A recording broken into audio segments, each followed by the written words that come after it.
ጤና ይስጥልን። ዛሬ ግንቦት 23 2018 ዓመተ ምህረት የተከበርከው የአማራ ህዝብ የተከበርከው በዱር በገደል ለአማራ ህዝብ ህልውና እየተዋደቀ ያለው የፋኖ ሰራዊታችን እና በሀገር ውስጥም በሀገር ውጭም የምትገኙ የአማራ ህዝብ የህልውና ትግል እና የፋኖ ሰራዊት ደጋፊዎች ዛሬ ወደዚህ የመጣሁት ያገዛዙን የውሸትና የማጭበርበር ምርጫን በተመለከተ እና ሰሞኑን እያደረግን ያለውን የዘመቻ አንሻ ሰይድ እንደ አማራ ፋኖ ብሔራዊ ንቅናቄ ወሎ ቤተ አማራ ሚኒሊክ እዝ ወቅታዊ ሁኔታዎች ላይ መልእክት ለማስተላለፍ ነው የመጣሁት። አመሰግናለሁ። የመጀመሪያው ይሄ የሐሰት ምርጫ ነው። ዓለም አቀፉ ማህበረሰብም እንደሚያውቀው ኢትዮጵያ ህዝብም እንደሚገነዘበው መላው ህዝባችን እንደሚያውቀው ይሄ ምርጫ የሐሰት ወይም የውሸትና የማጭበርበር ምርጫ ነው። ምክንያቱም አንደኛ ሰላም በሌለበት ሀገሪቱ በግጭት ውስጥ ባለችበት በሁሉም የኢትዮጵያ አካባቢዎች ግጭት እንዳለ የሚታወቅ ነው።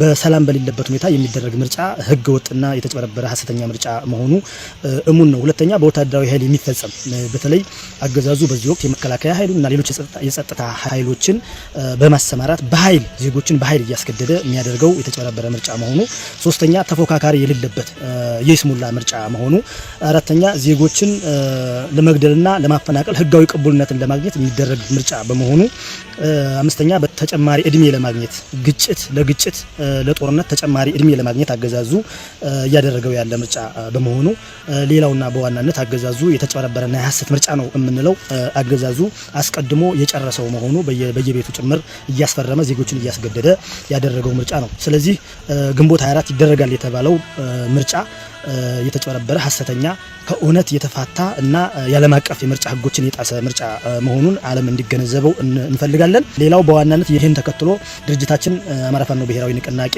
ባወረደው መመሪያ መሰረት የዘመቻ አንሻ ሰይድ እየተደረገ ነው የሚገኘው። ይሄ ዘመቻ አንሻ ሰይድ ዓላማው ምንድነው የሚለውን ስንመለከት እንደ ሚኒሊክ እዝ በተለይ ድርጅታችን ያወረደውን መመሪያ ተከትለን የዘመቻ እቅድ ተከትለን ተግባራዊ እያደረግን ነው የምንገኘው። በወታደራዊ በፖለቲካም በሁሉም ዘርፎች ትግል እያደረግን ዘመቻ እያደረግን ነው የምንገኘው። ስለሆነም ነው የዘመቻ አንሻ ሰይድ ዋና ዓላማው አንደኛ በጦርነት ውስጥ አገዛዙ በወታደራዊ ኃይል የሚያደርገውን የውሸት ምርጫ ማጋለጥ ነው። ይሄ ለዓለም አቀፉ ማህበረሰብም እያደረገ ያለውን የተጨበረበረና ሐሰተኛ ምርጫ ማጋለጥ ነው። ሁለተኛ የአገዛዙ ኃይል የውሸት ምርጫውን ለማሳካት በሁሉም ቀጠና ዜጎችን በኃይል በማስገደድ እና ወደ ገጠር ፋኖ በተቆጣጠራቸው የገጠራማ አካባቢዎች ከፍተኛ ኃይሉን በማሰማራት ጦርነትና ግጭት እያደረገ በመሆኑ ስለዚህ ዜጎችን ለመጠበቅ ከጥቃት ለመከላከል ዓላማው ያደረገ ውጊያ እየተደረገ ነው የሚገኘው። ሌላው እና የህዝብ ነጻነትን ማረጋገጥ ነው የዘመቻ አንሻ ሰይድ ዋናኛው ዓላማ ማለት ነው።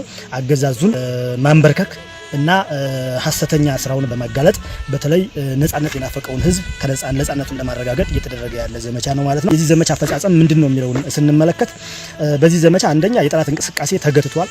እንደ ሚኒሊክ ህዝብ በከፍተኛ ሁኔታ ተመትቷል። በተለይ ሰሞኑን ምርጫ አደርጋለሁ ብሎ የተንቀሳቀሰ ያለው አገዛዝ ይሄ በሁሉም አቅጣጫዎች መጠነ ሰፊ ጥቃት ባየርም በምድርም በከባድ መሳሪያዎች እየታገዘ ከምን ጊዜውም በተለየ ሁኔታ መጠነ ሰፊ ጥቃት ከፍቷል። ይሄን ጥቃት ለመመከት ሚኒሊክ ህዝብ በሁሉም አቅጣጫ ሰራዊታችን ጀግናው ሰራዊታችን እየመከተ ነው የሚገኘው። ለምሳሌ ያህል ብናነሳ አንደኛው እንጃፋት ነው። በእንጃፋት ቀጠና ወይም በሰሜን ወሎ የላስታ ላሊበላ ዙሪያ ማለት ነው በርካታ ኃይሉ ተደምስሶበታል። በርካታ እንደ ድሽቃ ያሉ እንደ ብሬን ስናይፐር እና ሌሎች ነፍስ ወከፍ መሳሪያዎች በገፍ ተማርከዋል። ከፍተኛ ሰራዊቱ ተማርኮበታል። ሁለተኛ በተኩለሽ የተደረገው ውጊያ አለ።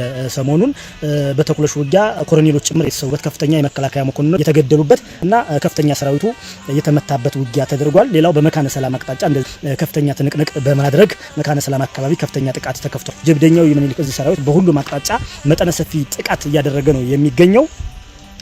የጠላት እንቅስቃሴ በከፍተኛ ሁኔታ ተገድቷል። በከፍተኛ ሁኔታ እየተበታተነ ነው የሚገኘው።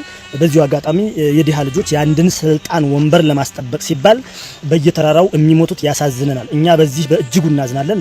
ለአብይ አህመድ ስልጣን በሚል የዲሃ እናቶች የኢትዮጵያ እናቶች ያሳደጓቸው መከራ አይተው ያሳደጓቸው ወጣቶች እንደ ቅጠል እየረገፉ ነው የሚገኘው። በዚህ በጣም እናዝናለን።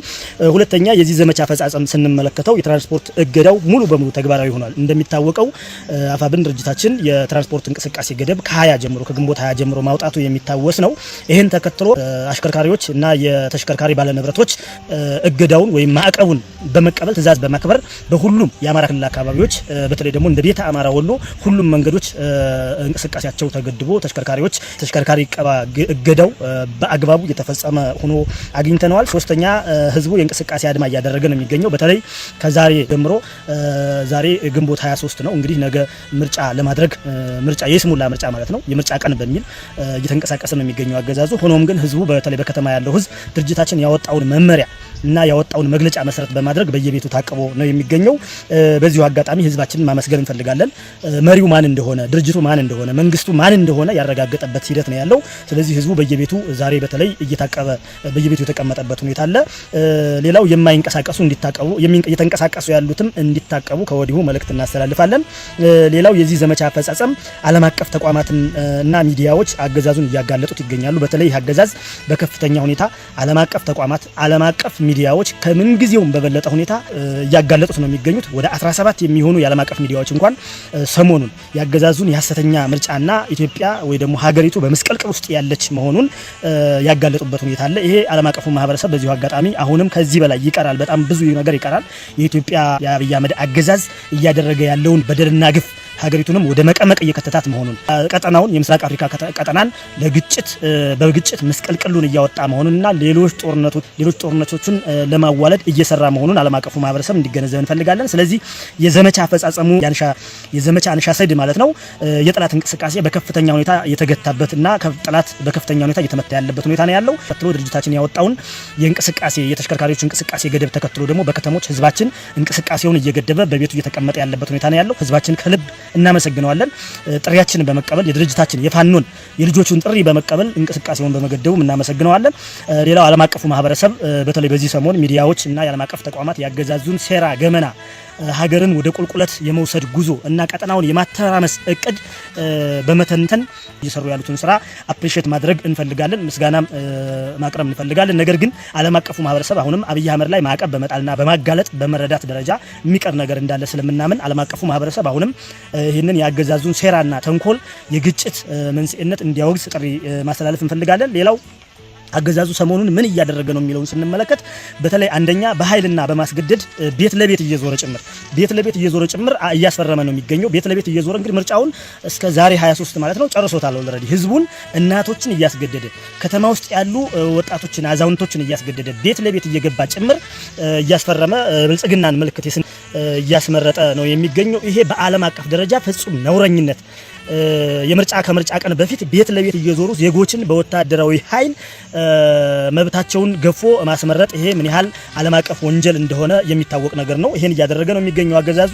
ሁለተኛ በጣም የሚገርመው ነገር አንድ የመከላከያ አባልና የጸጥታ አባል 10 እና 15 ሰዎችን የሚሸፍን ካርድ በመውሰድ እየፈረመ የብልጽግናን ስርዓት እየመረጠ ነው የሚገኘው። ይሄ እንግዲህ ሌላኛው በዓለማችን የምርጫ ታሪኮች እጅግ የተለየ የሚያደርገው ነው። በእውነቱ ነገር ይሄ የብልጽግና ስርዓት የማይሰራው ነገር የለም። ሌላው ከተሞች ላይ በተለይ ሽብር ጀምሯል።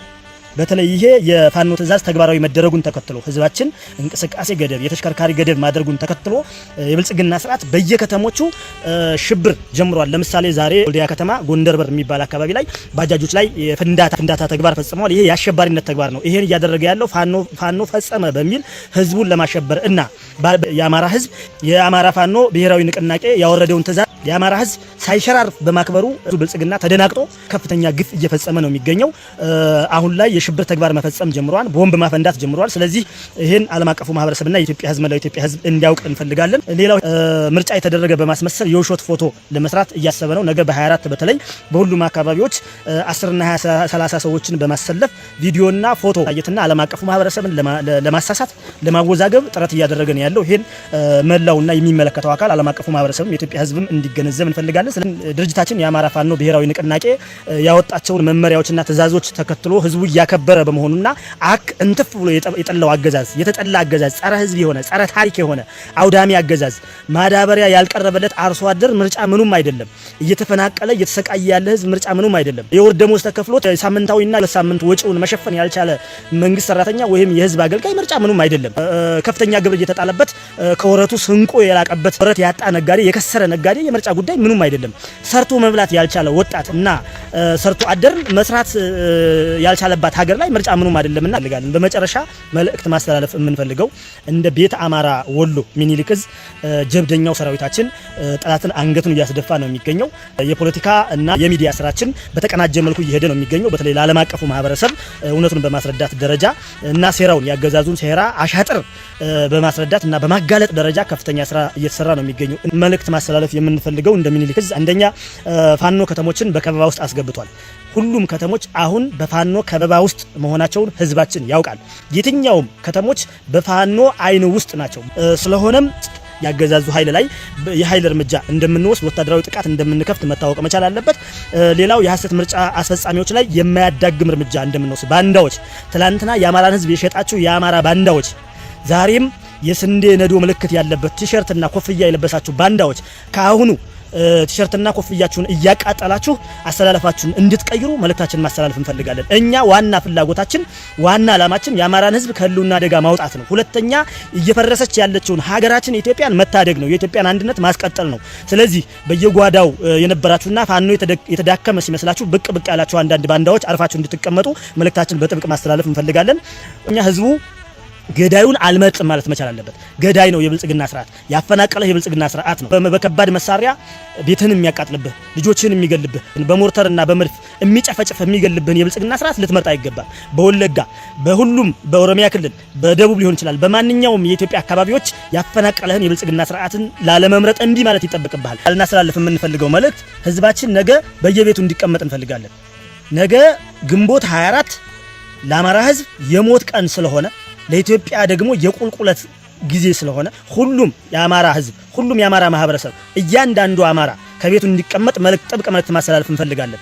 ሁሉም አማራ በየቤቱ መቀመጥ አለበት። ነገ ግንቦት 24 አልመርጥም በማለት ያገዛዙን አሻጥር አልቀበልም በማለት የአብይ አህመድ ስርዓትን አልመርጥም፣ ገዳይን አልመርጥም፣ ለገዳዬ አልተባበርም በማለት በየቤቱ እንዲቀመጥ መልእክታችንን ማስተላለፍ እንፈልጋለን። ይሄ በየቤቱ መቀመጡ አንደኛ ፋኖ ያገዛዙ ኃይል ባለበት ሁሉ እና በሚንቀሳቀስበት ሁሉ እርምጃ ስለሚወስድ ከእንደዚህ አይነት ጥቃቶች ራሳቸውን እንዲጠብቁ መልእክት ማስተላለፍ እንፈልጋለን። ሌላው ግን ዓለም አቀፉ ማህበረሰብ እንዲረዳው የምንፈልገው ነገር አንደኛ ሰላም በሌለበት፣ ሁለተኛ የተጭበረበረና ህጋዊ ምርጫ ሐሰተኛ ምርጫ ለማድረግ እየተንቀሳቀሰ ያለ አገዛዝ በመሆኑ፣ ሶስተኛ ዜጎችን በማስገደድ በዓለም አቀፍ የምርጫ ህግ በወጣ መልኩ ዜጎችን በማስገደድ የኃይል እርምጃ እየወሰደ ያለ ስርዓት መሆኑን እንዲገነዘብ እንፈልጋለን። አራተኛ በግጭት ተጨማሪ እድሜ ለማግኘት ሌሎች በአፍሪካ በቀጠናው ላይ ተጨማሪ ግጭቶችን፣ ተጨማሪ ቀውሶችን፣ ተጨማሪ ጦርነቶችን ለመፍጠር የብልጽግና ስርዓት እድሜ ለማግኘት እየሰራ በመሆኑ ዓለም አቀፉ ማህበረሰብ፣ ዓለም አቀፍ ተቋማት ይህን እንዲያወግዙ እንዲረዱ መልእክት ማስተላለፍ እንፈልጋለን።